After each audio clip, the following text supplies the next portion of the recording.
Orucluq gecəsi zövcələrinizlə yaxınlıq etmək sizə halal edildi.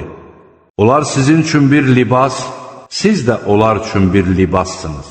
Allah bilir ki, siz özünüzə xəyanət edirsiniz. Elə buna görə də O, tövbənizi qəbul edib, sizi bağışladı.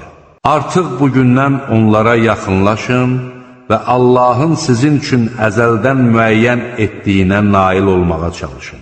Dan yeri söküləndə, ağ sap qara sapdan, şəfəq gecənin qaranlığından seçilənə qədər yeyin için. Sonra gecəyədək orucunuzu tamamlayın. Məscidlərdə etikafda olduğunuz zaman onlarla yaxınlıq etməyin. Bunlar Allahın qoyduğu hüdudlardır. Onlara yaxınlaşmayın. Allah öz ayələrini insanlara belə bəyan edir ki, bəlkə ondan qorxalar.